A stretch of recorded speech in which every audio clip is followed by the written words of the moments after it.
देखिए, पहले तो कह दूं कि मैं तो एक तरफ से कह सकता हूं कि बेगाने शादी में अब्दुल्ला दीवाना।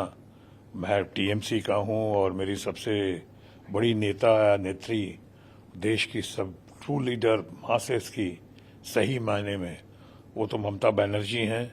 और मैं ममता बनर्जी के साथ हूं, उनका हिमायती हूं, उनका समर्थक हूं, उनकी पार्टी में हूं, उनका प्रशंसक हूं। लेकिन उसके बावजूद कुछ बातों से नजरें नहीं चुराई जा सकती हैं। आपने जो भी देश में एक क्रांतिमय यात्रा जो हो रही है, और खासकर यूथ आइकॉन राहुल गांधी की, जो आज देश में लोगों की और खासकर इस यात्रा की वजह से वो युवा पीढ़ी की इच्छा और अपेक्षा के प्रतीक हो गए हैं।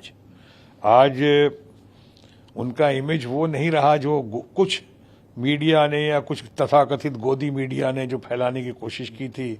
कुछ लोगों के इशारे पे वो तरह तरह की बातें करते थे, पप्पू और ये वो। आज उनका बहुत ही गंभीर छवि लेकर सामने आए हैं। ऐसी यात्रा तो लगता है शायद भूतो न भविष्यतो। ये पहले ऐसी कभी नहीं हुई, और जो अगर हुई होगी तो एक हमारे फ्रेंड फिलोसफर गाइड और अल्टीमेट लीडर जो हमारे रहे लाल कृष्ण आडवाणी जी, उनकी जो रथ यात्रा, या उसके पहले बहुत हद तक देखी गई थी हमारे भारत के भूतपूर्व और अभूतपूर्व प्रधानमंत्री चंद्रशेखर जी की यात्रा जो दिखाई पड़ी थी। लेकिन राहुल गांधी की ये यात्रा बिल्कुल अद्भुत है, बिल्कुल बेमिसाल है। जिस तरह से लोग शामिल हो रहे हैं, बच्चे, बूढ़े, जवान, जहां औरतें, महिलाएं, हिंदू, मुसलमान, सब धर्म के लोग, सब मजहब के लोग, क्योंकि ये भारत जोड़ो यात्रा लेकर निकले हैं। उनका मोटो ये नहीं है कि जैसा कि जयराम रमेश हमारे विद्वान मित्र ने भी कहा है कि प्रधानमंत्री के, ऐसा नहीं कह रहे हैं। वो कह रहे हैं कि हम देश को एक सूत्र में बांधना चाहते हैं, हम देश पे नफरत हटाना चाहते हैं। या वो कहते हैं कि मैं नफरत के बाजार में मोहब्बत की दुकान खोलने आया हूं। अच्छा है, इरादा अच्छा है। मैं तो कहूंगा कि उनको उसमें कामयाबी मिले। और मैं इस यात्रा में जिस तरह से लोग गतिरोध पैदा कर रहे हैं, और जिन गतिरोध को झेलते हुए राहुल गांधी की ये यात्रा इतने बड़े लेवल पे बनी है, विशाल बन गई है, भव्य बन गया है, इसके पीछे मुझे हमेशा महात्मा गांधी की वाणी याद आती है, जो एक जमाने में मुझे खुद लाल कृष्ण आडवाणी ने सुनाया था, जो हमारे फ्रेंड फिलोसफर गाइड और अल्टीमेट गुरु रहे। उन्होंने सुनाया था कि किसी भी आंदोलन को या किसी भी नए काम को अंजाम तक पहुंचने में 4 दौर से गुजरना ही पड़ता है। राहुल गांधी के ऊपर अक्षरशः ये सत्य साबित हो रही है। और वो 4 दौर क्या है? कोई नया काम, यात्रा हुई, लोग मजाक उड़ाएंगे। पहला है उपहास। उपहास का सामना करना पड़ेगा, और जैसे राहुल गांधी को करना पड़ा, कितना उपहास उड़ाया गया उनका।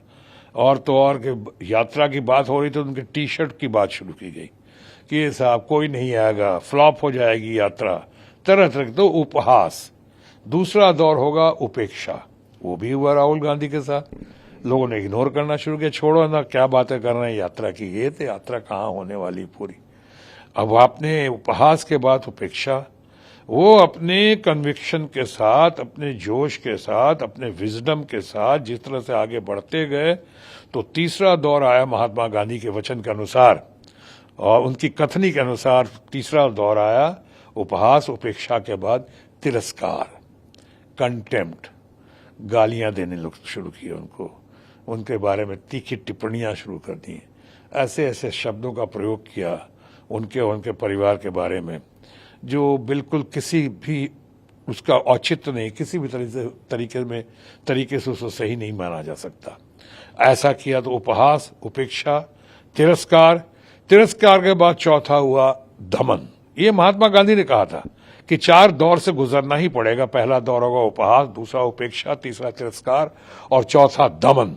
दमन यानी money power, man power, goon power, gun power. आपको रोको, उसको बर्बाद करो, रास्ते से विमुख कर दो, मारो, या नहीं तो कोरोना का एक नया बहाना लगा दो कि साहब किसी तरह से इनकी यात्रा को रोको, ये तो कश्मीर तक पहुंच रही है, कन्याकुमारी से कश्मीर तक।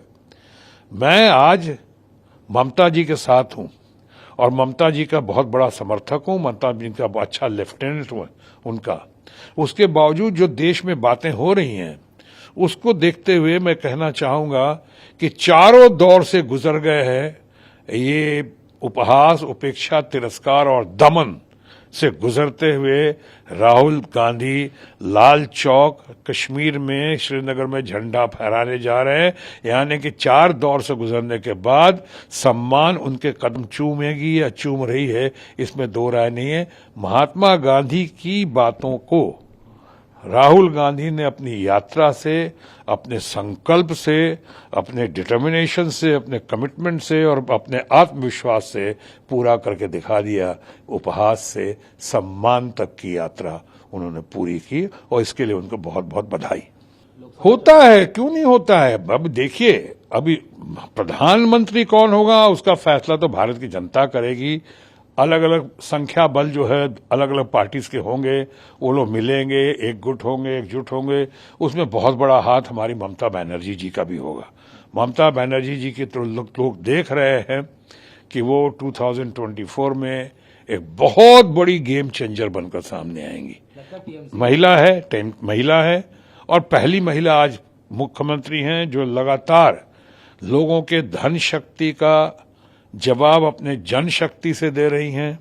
लोगों को इस तरह से दमन या लोगों का जिस तरह से उनके खिलाफ प्रचार हुआ, प्रसार हुआ, उसका बहुत बढ़िया से जवाब दे रही है। तो ममता बनर्जी को तो आज आप कोई भी ऐसा नहीं है देश में जो उनको लाइटली ले सकता है। वो बहुत बड़ी नेता है या देश की सर्वमान्य सबसे ज्यादा leader of the masses in true sense अगर कोई है, या आज के दिन सही मायने में कोई आयरन लेडी है जो किसके बाद बहुत ही सॉफ्ट हार्ट है, काइंड हार्ट है, तो वो है ममता बनर्जी। उनके पर लोगों की निगाहें टिकी हुई हैं, उसमें दो राय नहीं। लेकिन आपके सवाल का जवाब, क्या चुनाव में इस पे फर्क पड़ेगा? और राहुल गांधी के पड़ेगा क्यों? पड़ना ही चाहिए।